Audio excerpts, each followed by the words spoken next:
This is Terrence Andre Banks with Information Age Financial Solutions coming to you about the platform for real estate investing called PeerStreet.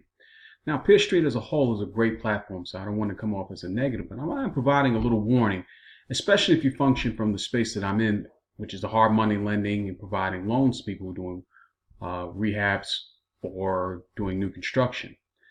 PeerStreet is now approaching different lenders who actually provide funding for these different projects in different areas. And what they do is they're looking for different lenders in that point that they can then take their particular loans and pass it on to PeerStreet. Where the issue comes about it is how PeerStreet does its particular processing in terms of construction loans itself. And there's a number of issues that's going on that many people are not aware of, especially if you're investing in the platform. Or if you're a contractor, you're looking to utilize them or someone looking to obtain a loan and kind of utilize it on the PeerStreet's platform. I'm not sure all the rigmaroles of how their particular basis goes. I just know that the particular problems that's been coming about. One of the biggest issues that when you're doing construction loans, PeerStreet has a process of, especially for rehab, when contractors are submitting a request for withdrawal, meaning the drawing back on the amount of money that they have allocated for funding the rehab project or funding the new construction, there's a long wait time. And when I mean long wait time, it's usually 30 days, and they only allow one draw, meaning that the contractors and subcontractors, especially who are doing that, they need to get paid pretty regularly. And if you're only allowed to submit one draw and have a 30-day waiting period, a lot of issues can happen. Just taking the experience, I work with more money lenders, and so typically it's about 4 months. And I work as a project manager.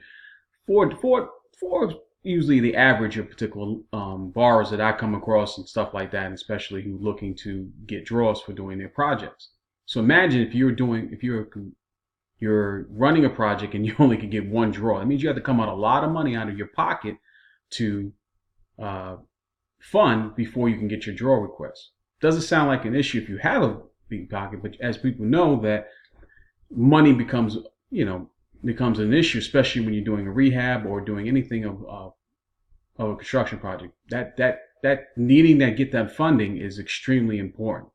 So again, this is where the issue may lie. If a lot of people, and if you're investing this, and you just need to be aware that a lot of borrowers who've gotten loans with PeerStreet are actually looking to then trying to get them to someone else to buy the loan, because PeerStreet's process takes so long. Another thing that's unsaid that I've been finding out is that because when PeerStreet finally gets out to look at the process of where they're at in the construction draw, that they actually shut the whole loan down, call the loan due, which makes it even more of an issue. PeerStreet as a whole may be great, sometimes good for investors, but it's not really good for people who are actually in the space doing the construction loans and trying to create the passes so people can get this kind of return. Just something to be aware of, especially if you're going to space. I think on the long term, PeerStreet may have a problem because they how long their draw process is and takes over 30 days, and they don't really fully understand that sometimes you're going to need to speed things up. And I don't know if they have the infrastructure or the time and ways to do it. They are for accredited investors, and as a whole, they seem like they would be a good fit because of their criteria and how they go about assessing particular properties and valuations and everything that goes along with the rehab and construction process and providing good deals for typical investors. But being in the hard money space and understanding that, when we wanted to pass some loans on to someone else, for the company I'm working with, one of the biggest issues was they only do one draw. Most of our borrowers do a minimum of 3 to 4. Even the ones who are doing a small rehab project do at least 2. So just something to take in consideration if you're looking at the PeerStreet platform. Just kind of putting a little warning out there that may be a potential problem later going on, especially for contractors or people who may look for them for funding and to invest in a particular project.